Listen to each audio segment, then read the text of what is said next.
One of my earliest memories occurs in a time when I was preschool aged, and in an attempt to try to impress the school age kids, I tried to convince them that I knew how to do some of the things that you could only learn in school. And so in this case, I was trying to tell them that I know how to write. Not only do I know how to write, I can write in cursive. And so they said, well, go on then, show us your skills. And so I got out a piece of paper and a pen and I scribbled a bunch of lines that were incomprehensible, because as far as I could tell, that's all it was. I couldn't comprehend the words that were on the pages, and therefore whatever I wrote didn't have to be intelligible either. And so I did that and I showed it to them, and they predictably mocked me and ridiculed me and laughed at me and carried on their way. Now imagine for a second if once I was old enough to attend school, on my first writing lesson, my teacher said, "All right, students, show me how to write."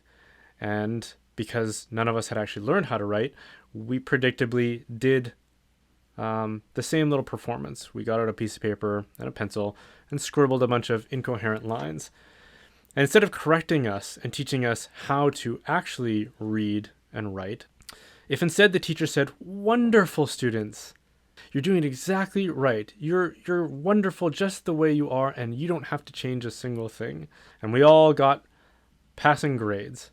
And what if every lesson in school followed that same trajectory, such that everything students tried to do from their first clumsy attempt, with no learning that informs their ability to perform some task, their teachers, instead of correcting them and teaching them how to actually do the thing that they were hoping to learn to do, they just said, "You're doing it exactly right. Your first instincts and the way that you are right now needs no correction, needs no improvement or maturation. You're just great the way that you are."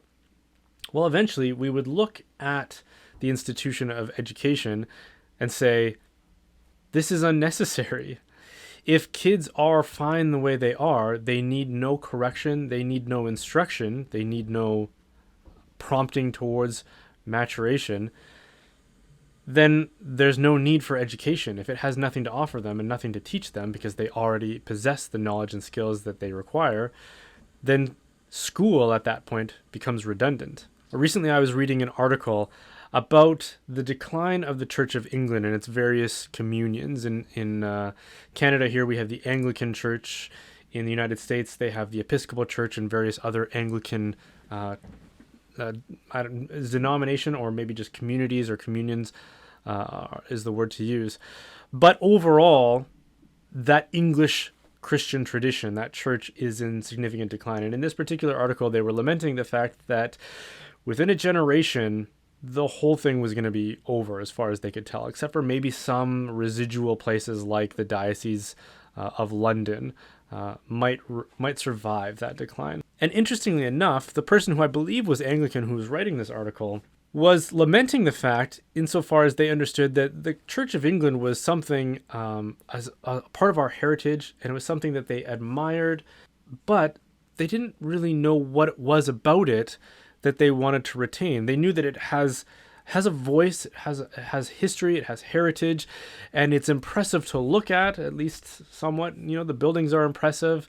That great tradition and the people who built those buildings are certainly impressive. But the Church of England as it is today, and the thoughts and the ideas that it doesn't really uphold, it just seems to endorse the culture at large.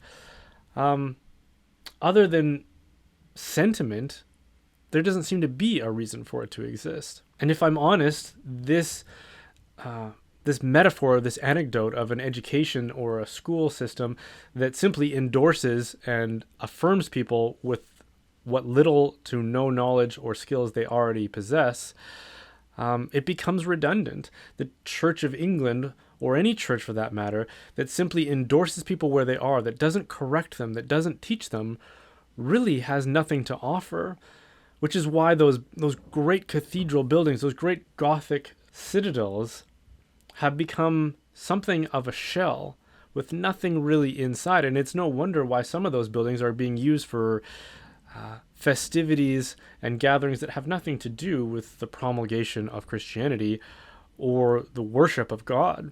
They are used for carnivals and art exhibits and secular cultural events. And that's because we cherish something about that heritage, but again, the content of Christianity is missing, which is why a church that doesn't push back against the currents of the world, against the currents within our own hearts that lead us astray, if there's nothing that appeals to an existing standard of morality that corrects those impulses, if there's nothing to teach us that we don't already possess, and if there's no message that stays consistent, that runs counter to the various winds of doctrine that might exist within the culture at large, then there's no reason for the church to exist.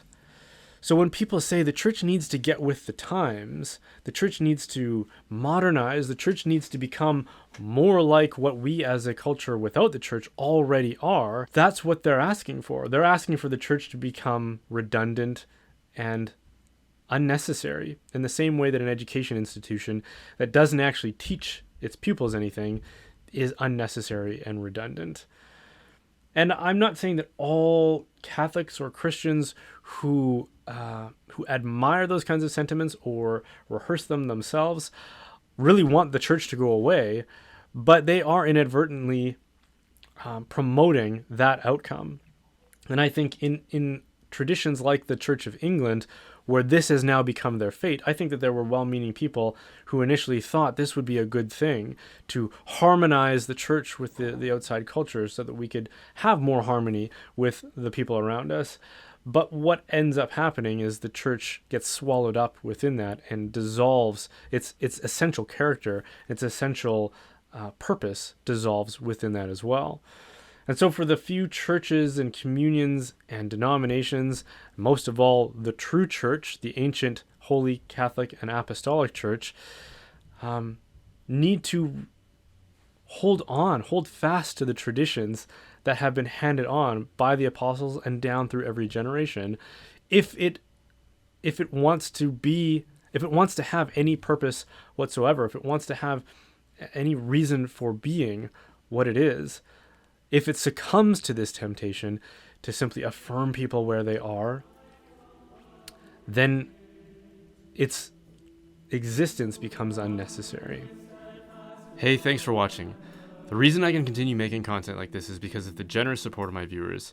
If you are able to support the work I'm doing, there are a couple of ways you can do that: by donating through my website or by joining my online community, The Reinforcements. Both can be done by visiting brianholdsworth.ca, the .ca because that's how we internet in Canada. Members will have the opportunity to personally interact with myself and other community members, and certain levels will receive a free gift basket from Glory and Shine, who is a family-owned Catholic bath and body products company whose beard balm I'm wearing right now. Members also get free access to Christ-Centered Capital, which offers ethical investing tips that are in accord with Catholic beliefs. Even if you aren't able to support my work, consider checking both of them out at gloryandshine.com and christcenteredcapital.com. And of course, don't forget to like and subscribe. And again, thanks for watching.